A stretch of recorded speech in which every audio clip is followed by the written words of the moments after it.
Hello everyone, welcome back to my channel. तर आज आम्ही चाललोय आमच्या होम टाऊनला मोराची चिंचोलीला.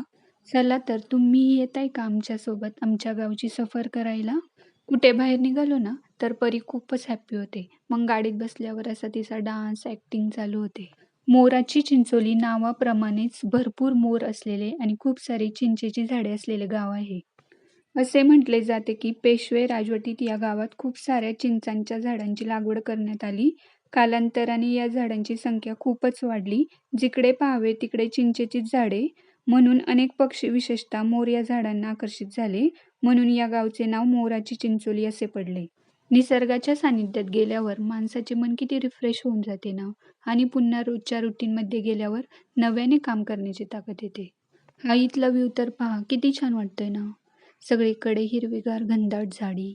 खरंच निसर्ग हा परमेश्वराचा विलक्षण आणि अद्भुत असा चमत्कार आहे. आता फायनली आपण गावच्या कमानीतून गावामध्ये एंटर करत आहोत. गावात एंटर केल्यावर ही निसर्गाची खूप सुंदर रूपे खुलून आली होती. या गावातून रांजणगावचा गणपती अप्रॉक्सिमेटली 12 किलोमीटर अंतरावर आहे.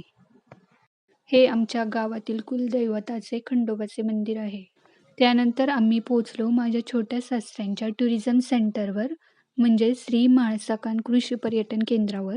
वन डे पिकनिकसाठी खरंच खूप छान असे टुरिझम सेंटर आहे.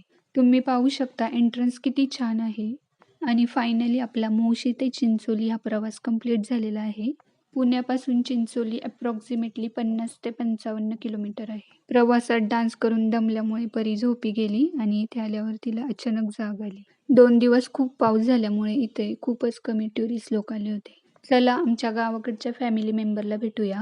हे आहे आमचे बाबा, म्हणजे माझे आजे सासरे.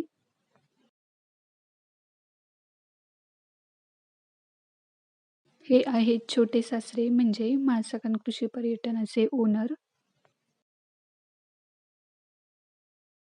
हे परीचे भैया काका. या छोट्या सासूबाई. या आमच्या आजी, म्हणजे माझ्या आजी सासूबाई. तिथे जे टुरिस्ट आले होते त्यातील एका दिदीशी परीची फ्रेंडशिप झाली होती.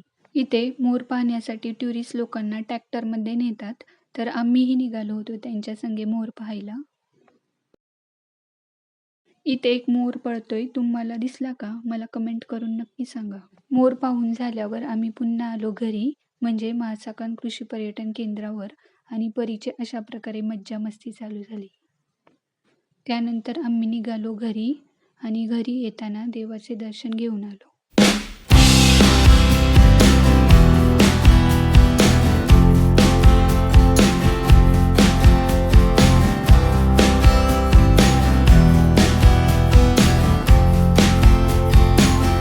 आणि गाडीत बसल्यावर परीचा पुन्हा डान्स सुरू झाला. मी फर्स्ट टाइम व्लॉग बनवला आहे. हा व्लॉग आवडला असेल तर एक लाईक करा आणि माझ्या चॅनललाही सबस्क्राईब करा. हे काही जुने व्हिडिओज आणि फोटोज माझ्या मोबाईलमध्ये होते, ते मी शेअर करते आहे. वन डे पिकनिकसाठी खरंच खूप छान असे टुरिझम सेंटर आहे. तुम्ही एकदा नक्की व्हिजिट करा. तुम्हाला इथे खूप साऱ्या adventure activity, children fun activity आणि बरेच काही अनुभवायला मिळेल.